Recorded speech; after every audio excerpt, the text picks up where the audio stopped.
국민의힘에선 민주당에 대한 위헌정당 해산 심판 제소까지 검토해야 한다는 목소리가 터져 나왔습니다. 국무위원 연쇄 탄핵을 시사한 것 자체가 국가 전복이고 내란이라는 겁니다. 총사퇴할 각오로 맞서 싸우자는 격앙된 반응도 나오고 있습니다. 남영주 기자입니다. 국민의힘 초선 의원들이 긴급 기자회견을 열었습니다. 그제 더불어민주당 초선 의원들이 국무위원 연쇄 탄핵 가능성을 언급한 건 독재적 폭거이자 내란 행위라는 겁니다. 탄핵쇼로 국정을 마비시키고 국론을 분열시켰던 민주당이 반성은커녕 망국적 탄핵 폭주 기관차를 다시 출발시키려 하고 있습니다. 연쇄 탄핵 발언은 대한민국을 붕괴시키겠다는 공개적 선언이라며 민주당에 대한 위헌정당 해산 심판 필요성까지 언급했습니다. 한덕수 권한대행은 국무회의가 마비되고 행정부 기능이 정지되기 전에 내란 정당, 민주당의 정당 해산을 심각하게 고려해야 할 것입니다. 또 이재명 대표에 대한 충성 경쟁을 즉각 중단하라면서 국민은 민주당의 행태를 용납하지 않을 것이라고 했습니다. 나경원 의원은 민주당이 통합진보당보다 더 위험한 체제 전복을 시도하고 있다고 지적했습니다. 일종의 국정 마비를 넘어선 국헌 문란입니다. 한마디로 삼권 분립도 망가뜨리겠다는 것입니다. 위헌 정당 해산 심판을 심각하게 고려해야 될 것입니다. 국민의힘 일각에선 총사퇴할 각오로 민주당과 싸워야 한다며 이런 국회는 해산하고 내년 지방선거 때 총선을 다시 치르자는 주장까지 나왔습니다. 채널A 뉴스 남영주입니다. 국무위원 연쇄 탄핵이 내란죄 논란에 휘말릴 수 있다는 지적은 비단 여당에서만 나오는 게 아닙니다. 이재명 대표의 변호인도 줄 탄핵은 내란죄 시비를 만들 수 있다는 입장을 공개적으로 밝혔습니다. 이민준 기자입니다. 마은혁 재판관을 임명하지 않으면 한덕수 대통령 권한대행과 그 권한을 물려받은 국무위원 모두를 탄핵하겠다고 경고한 더불어민주당 초선 의원들. 이후 권한대행으로 승계될 경우 마은혁 재판관을 즉시 임명하십시오. 그렇지 않을 경우 마찬가지로 우리 국회는 아무것도 따지지 않겠습니다. 즉시 탄핵하겠습니다. 이런 움직임을 두고 이재명 더불어민주당 대표의 변호인인 김필성 변호사가 내란죄 시비를 만들 수 있는 짓이라며 경계하고 나섰습니다. 김 변호사는 이 대표가 기소된 대장동 특혜 개발 의혹 사건 변호인입니다.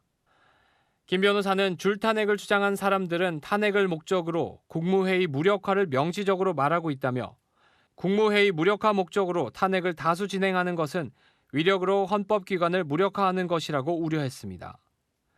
내란죄 구성 요건에 해당할 가능성을 언급하며 헌법에 의해 설치된 국가기관을 강압적으로 전복하거나 권능 행사를 못하게 하는 걸 국헌 문란이라고 정의한 헌법 조문도 적었습니다. 줄 탄핵을 하면 검찰이 이재명 대표를 내란 우두머리로 입건할 것이라고 전망하기도 했습니다. 논란이 커지자 김 변호사의 글은 SNS 계정에서 사라졌습니다. 채널A는 김 변호사 입장을 들어보려고 여러 차례 연락했지만 회신을 받지 못했습니다. 채널A 뉴스 이민준입니다.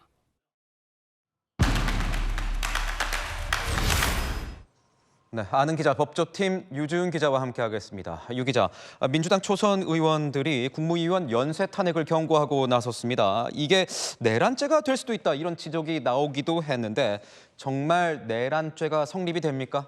네, 내란죄 성립 가능성이요. 탄핵의 목적이 뭐냐 이거에 달려 있습니다.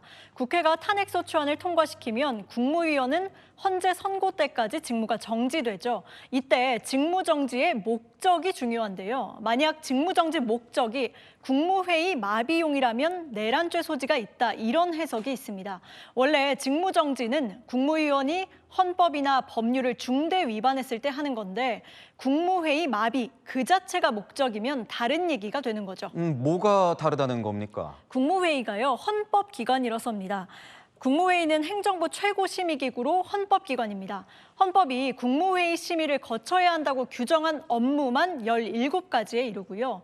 국무회의를 멈추겠다는 건 헌법기관을 마비시켜서 국정 공백을 만든다는 거니까 내란죄 구성 요건인 국헌문란으로 해석될 수 있다는 겁니다. 이재명 대표의 변호인까지 내란죄 가능성을 언급한 것도 이것과 같은 이유입니까? 네, 맞습니다. 이재명 대표 대장동 변호를 맡은 김필성 변호사인데요.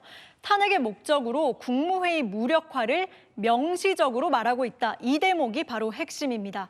국회가 헌법기관인 국무회의를 힘으로 무력화하려는 걸로 읽힐 수 있다는 겁니다. 이런 내부 지적 때문인지 민주당도 연쇄 탄핵, 줄탄핵 예고해서 한 발 물러서는 움직임, 이런 분위기가 좀 감지가 되고 있습니다. 법조계에선 이 내란죄 성립 가능성 어떻게 보고 있습니까? 네, 내란죄 성립이 가능하다는 쪽에서는요, 민주당이 모든 국무위원에 대해 탄핵을 경고한 발언, 이 부분 위험성에 주목을 하더라고요. 사실상 정부 전체를 마비시킬 행위라면서 목적을 이미 밝힌 것만으로도 내란 예비 음모에 해당할 수 있다, 이런 설명도 나왔습니다. 오늘 민주당의 한 발 물러난 반응도 이런 안팎의 지적 의식했다고 볼 수 있습니다. 다른 목소리도 있습니까? 네, 탄핵은요, 내란죄 구성 요건이 안 된다는 의견도 여럿 있었습니다.